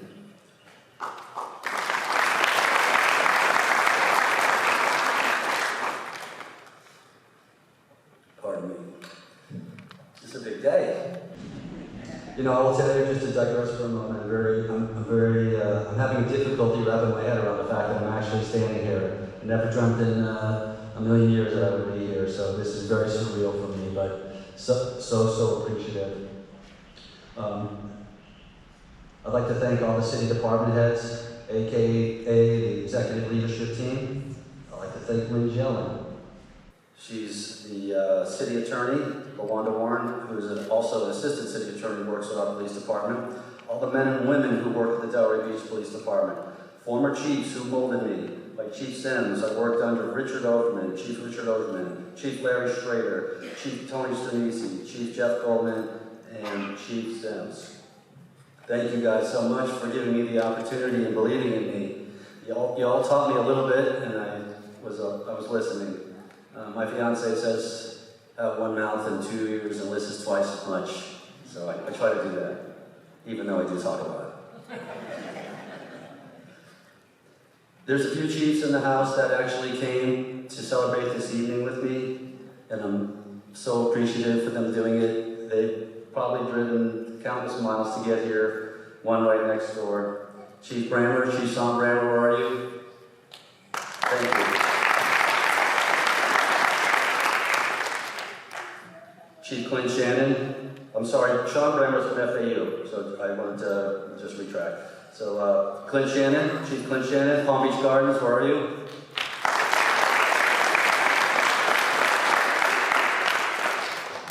Appreciate you. Thank you so much for coming. I'd like to thank PDSO for attending, Coral Gables PD for attending.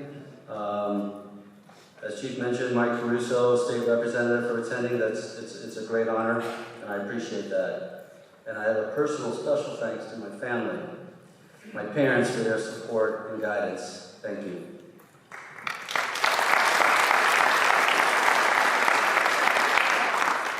My fiancée, Beth Schultz. I call her Bethy.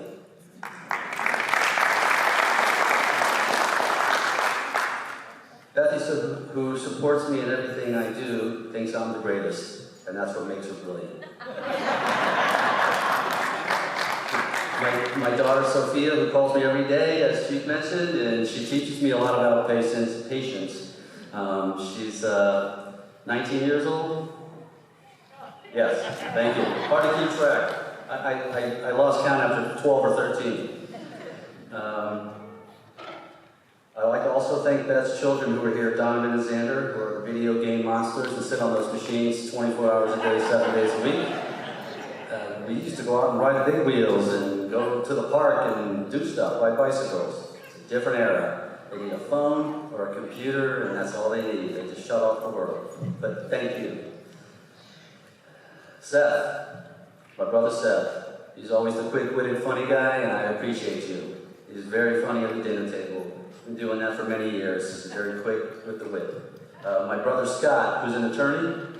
He's probably the smartest guy in the room, but he's incredible. He accomplishes a lot, and he's brilliant like my father. My brother Mark, who works countless hours and is one of the nicest people you could ever meet. Very, very, very quiet guy, but unassuming and a hard worker.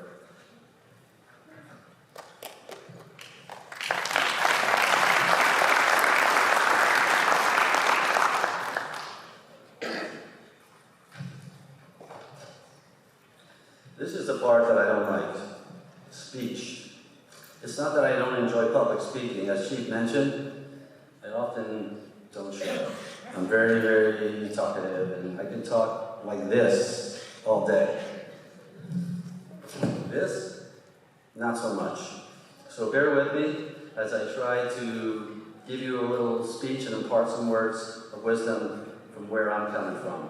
I started in 1996 and I never dreamt I would be standing here before you today. As you've heard, I've covered a lot of different aspects of law enforcement over my 26 years. My platform was always working hard, treating people right, and doing the right thing. As I reflect upon this thing of doing the right thing, I came across a passage that was personal to me and resonated extremely with me. It's called Doing the Right Thing versus Doing Things Right. Doing the right thing, or doing things right, is one of the most pivotal, critical thinking questions for leadership. More defining of a leader's character than one perceives. It's so fascinating how just a small change in the order of the words can make such a difference in the meaning. Doing the right thing, or doing things right. Let's talk about doing the right thing. Doing the right thing is a strategic state of mind that includes facts, consequences, and the big three: instincts, feeling, and emotional intelligence. Doing the right thing, state of mind, sees more, feels more, and thinks more than the state of mind of a blind stickler regurgitating policies. It requires courage and sensitivity.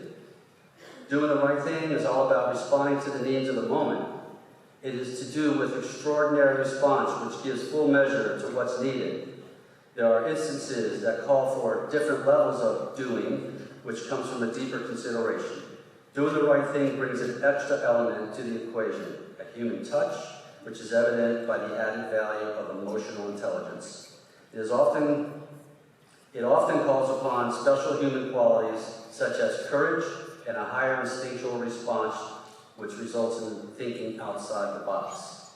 When a person engages in the state of mind of doing the right thing, they are being much closer to who they naturally really are and to their value system. Doing the right thing is an extremely satisfying and personal way. In a personal way, I'm sorry. Now, as I segue to doing the right thing versus doing things right, it's kind of interesting. I can't help to think that doing the right thing sounds so very simple. To take the extra step, to help, to be compassionate, understanding, and to do a little bit more than what is actually expected. Let's talk about doing things right. Doing things right is characterized by adhering to policies and procedures. It is to do with the ordinary and routine levels of response that's been dictated from policy. It operates usually on the automatic pilot concept. It helps maintain the stability of the status quo that can be trusted. Doing things right is not necessarily a bad thing, but it can be rigid and inflexible without responding to the needs of the moment, which occur when two or more living and breathing human beings engage in solving problems or finding new ways out of a complicated situation. How many times have you been on the receiving end of a phone call where the other party is telling you, that's our policy? Very frustrating. Without attending to the real needs of the moment. You are made to feel like a thing. It's not human. They don't treat you like a human being. It makes you feel like you're just a robot. While on the other hand, while you're waiting on the line, you're made to feel like that robot, and like somebody you're talking to is a program to do the things, what they call doing it right, and perhaps reading to you from a prepared script, like a robot. Policies can be great at times, but miss the mark when humanity and emotional intelligence is needed. So, doing the right thing or doing things right? Well, here's the best way to sort out the critical thinking question. Develop a state of mind where doing the right thing and doing things right are integrated. The way they should integrate is doing the right thing is the main consideration, while doing things right can be then a part of it. What that means is doing the right thing can use the tool of doing things right. Following procedures in many cases is the right thing to do. However, in the human business, doing the right thing is where the core problem solving and problem prevention occurs.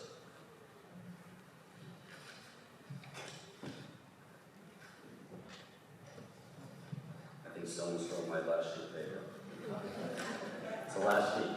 I apologize. I don't like these long-winded speeches. I know you're all tired. So I'm trying to make my mark and enjoy my night. So hopefully this helps sort out the question, which really isn't a question at all. It's rather a leader's strategic state of mind to blend the two according to the need. Consider embracing both, doing the right thing and doing things right. Actions taken by leaders should be a careful consideration of both, the procedural and the instinctive. No one in favor of the other, but rather a balanced decision, wrestling with the critical thinking question which makes sense and feels right. In applying the concept in the police department, it's not just about following the rules. It's about so much more. It's about the very simple principle, do the right thing and treat people right. I have a sign that I have in my office. I see it every day. It makes me think to appreciate everyone that comes through my office and everybody that I have dealings with. It's a simple sign.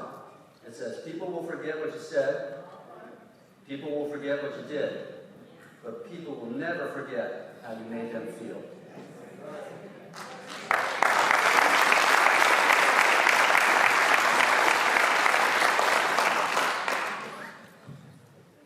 That was the end of my speech, and I'm just going to take 2 minutes to add the rest where I feel more comfortable in that world.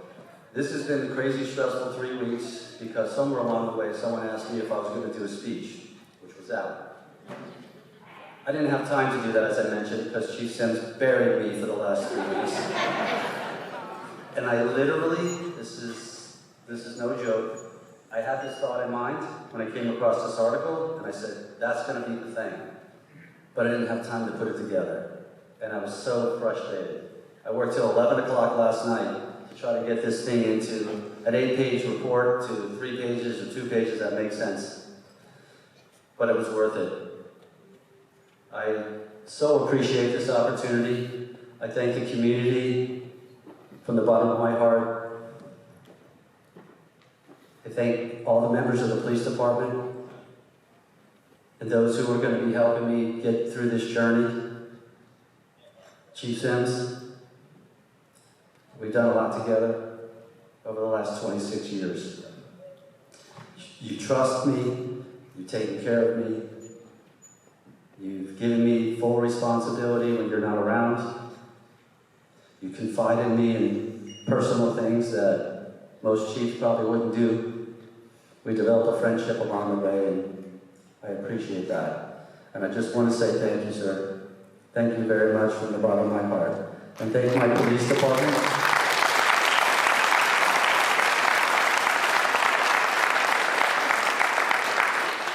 Thank you to my men and women in blue and all the civilians that go along with it.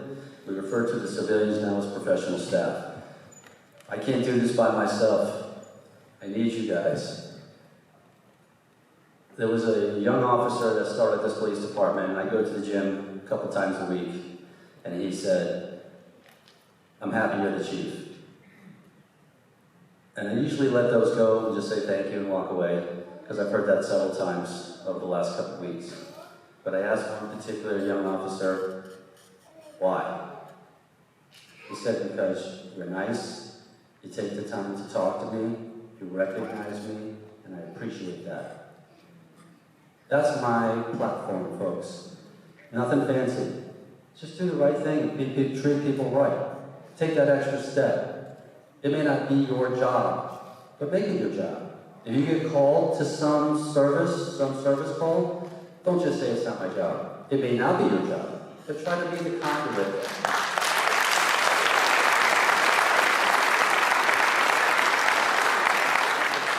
Try to be the conduit to go above and beyond what is normally expected, other than just policy and procedure.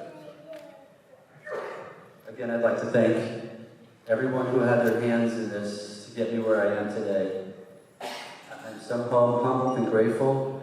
I'm Believe it or not, I'm overridden with so much emotion. I couldn't even enjoy the day. This is supposed to be my day, and it's like, oh my God, this is really happening, and it's happening today. You know, they say it takes some time to enjoy. Maybe it's like a wedding where the people who are getting married never enjoy it, and everybody else does. You know, maybe it's like that. But I'm trying to savor this moment, and I just want to thank everybody from the bottom of my heart. Thank you so much. I appreciate it.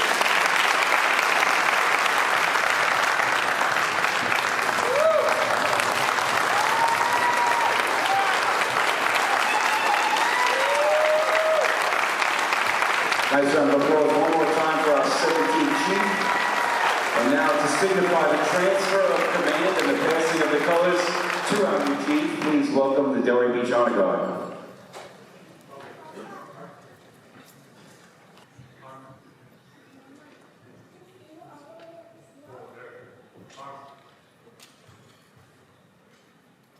Okay, read. Colors.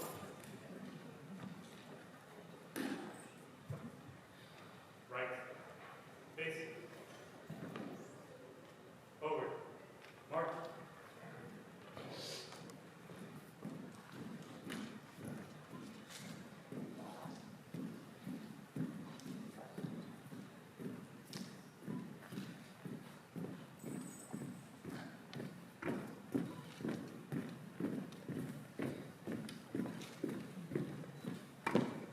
Left turn. March. Prepare to post. Post.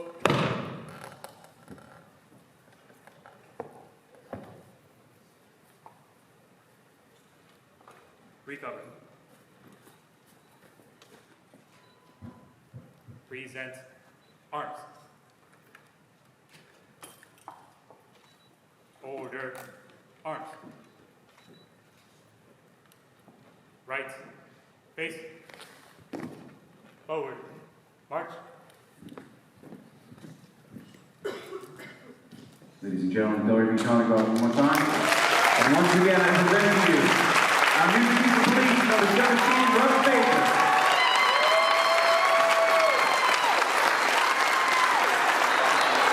All right, well, the tough part's over. Now the fun part, we got some promotions to do. So I'm going to turn the mic over to Russ, and we're going to bring up our first promotion. And that's going to be Sergeant Michael Geraci. Come on, folks. Sergeant Michael Geraci.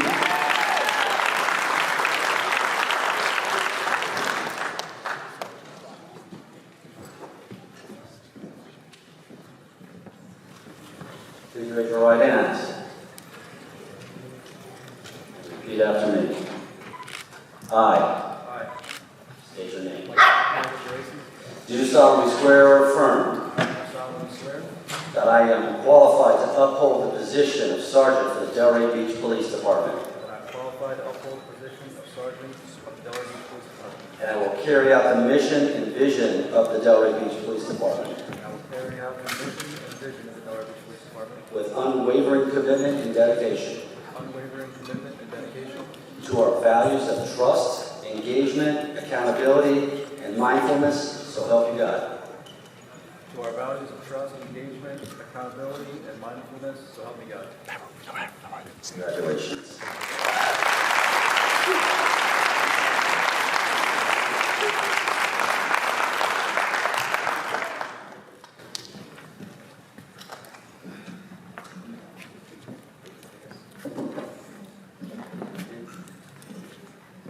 Have a nice round of applause for Mike Geraci here tonight.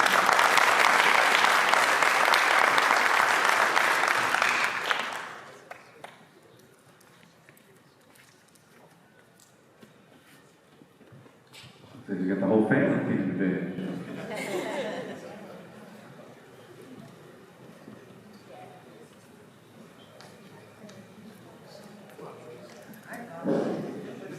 Just so you know, this is Sergeant Geraci's family and his two children.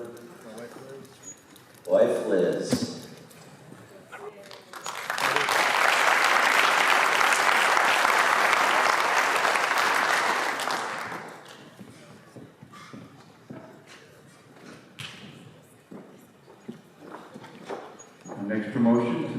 Lieutenant, ladies and gentlemen, Louis Scabaris.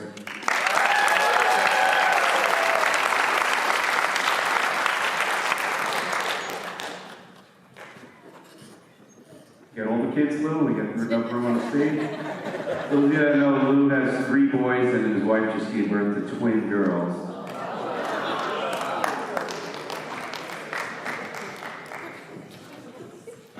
And Lou is also a member of our military family. Mr. Scabaris. Repeat after me. I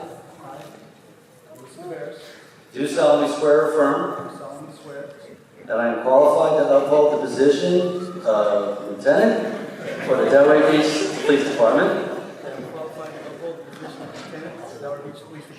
And I will carry out the mission and vision of the Delray Beach Police Department with unwavering commitment and dedication to our values of trust, engagement, accountability, and mindfulness, so help me God. To our values of trust, engagement, accountability, and mindfulness, so help me God. Congratulations.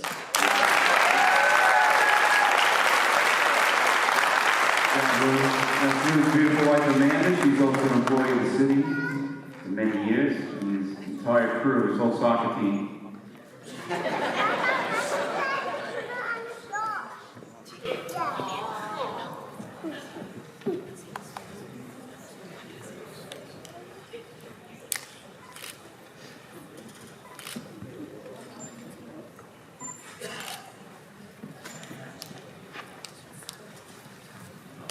Great job. All right, we'll move to there, everybody.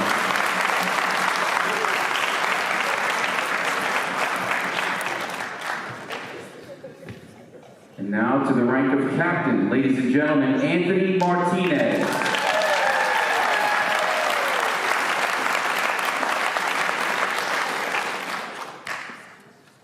He's got his whole family, his wife Serena, and his son Anthony, and Sophia also, I keep forgetting.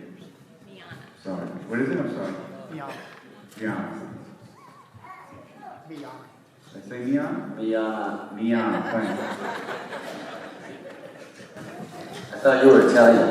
I know. Raise your right hand and repeat after me. I, Anthony Martinez, Do solemnly swear or affirm do solemnly swear or affirm that I am qualified to uphold the position of Captain for the Delray Beach Police Department, that I am qualified to uphold the position of Captain of the Delray Beach Police Department, and I will carry out the mission and vision of the Delray Beach Police Department and I will carry out the mission and vision of the Delray Beach Police Department with unwavering commitment and dedication with unwavering commitment and dedication to our values of trust, engagement, accountability, and mindfulness, so help me God. to our values of trust, engagement, accountability, and mindfulness, so help me God. Congratulations, Anthony.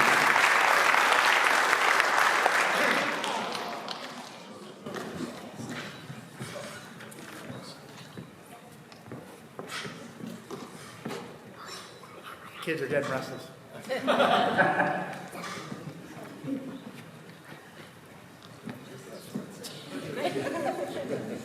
It's not easy.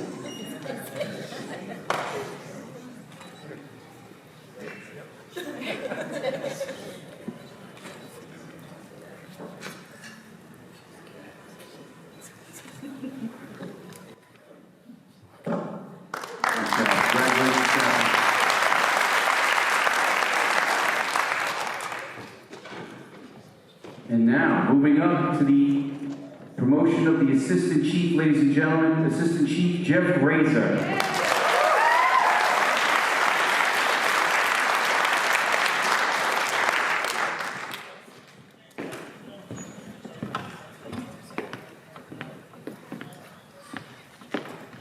Raise your right hand, which you've already done, and repeat after me.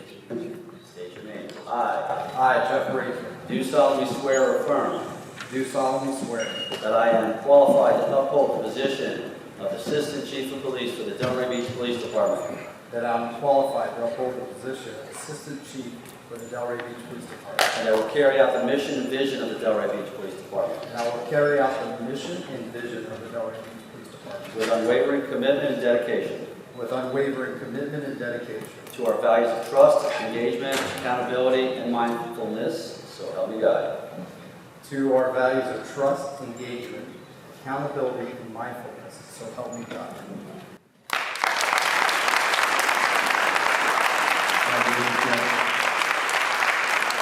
Jeff's wife and kid is new badge on him. It's nice to see all the support of all our honorees and their families here.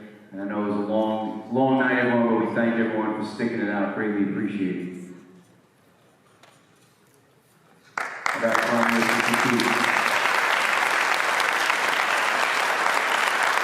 Yes,